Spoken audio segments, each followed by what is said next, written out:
Judd Ditch is a musician and helps manage an online clothing store. He's also convinced the Earth is flat. I came into it like every flat earther, and this is preposterous, this is ridiculous, and I need to debunk this ASAP. I looked at it all and I basically came back with the conclusion that, oh God, these flat earthers are right, they're onto something, that the Earth is either a lot bigger than they're saying it is, or it's flat. But Judd is far from alone. On the surface, Brett Watkins seems a pretty unlikely candidate for a flat earther.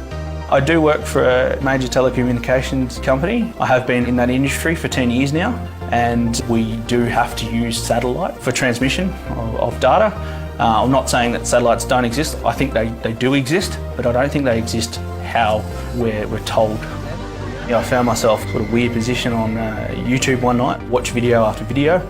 I was out to debunk the theory like anyone else. I wanted to challenge it because it just didn't seem right. But the more I actually looked into it, things started stacking up, and that's how I formed the view that the Earth is flat.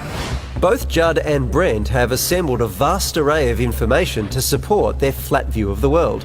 The key turning point was the sun rising over the horizon. Instead of going up and above you like it does on the globe model, it actually rises towards and above you across your field of view due to perspective. And for Judd, a large body of flat water like this provides one of the ultimate proofs. That water's not curving. It's impossible for water to curve when it's laying flat. Every time I'm up in a plane now, which is quite regularly, I'm looking for that curvature. That's just not there at 36,000 feet. Flat earthers believe the continents float on a sea, with the North Pole at the centre, Antarctica actually a giant ice wall around the outside keeping the water in, and the sun and moon directly overhead. You do actually have a summer at the North Pole. You've got flora, fauna thriving some months of the year. You don't have that in Antarctica. That's because this model is actually real.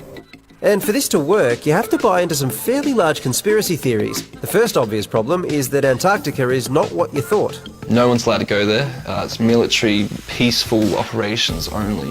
And anyone that wants to explore Antarctica, they get taken to a small little tourist section, shown some penguins, and then off they go. But perhaps the biggest issue is photos like this from the Apollo 17 mission in 1972. For flat earthers, this is easily explained. Flat earthers believe that all photography from space has an element of CGI to it, and I'm very much supportive of that as well. My question is, why don't we ever see a consistent photo of Earth? It's all imagery, there's all photoshopped. And stunning video like this from the International Space Station falls into the same category. All of NASA's stuff seems to be mostly fabricated. The International Space Station, they use augmented reality and green screen to fake a lot of their weightlessness. So why go to all that effort? So the motivation why they're faking that the Earth is a globe, I believe, is to make you feel small and insignificant. Because if you're on this heliocentric model that gets pushed down our throat, you're actually small, insignificant, and life becomes more meaningless than it actually is. Chris Fleming is a professor. Perhaps unsurprisingly, he has an issue with flat earther reasoning. So you go up to the 20th floor of a building, you look out the window and the Earth's flat. Why have people kept this from me for so long? Now that kind of thinking is great when it comes to checking whether there's milk in the fridge, but it's not so good when you are trying to look at, say, the curvature of the Earth or physical geography.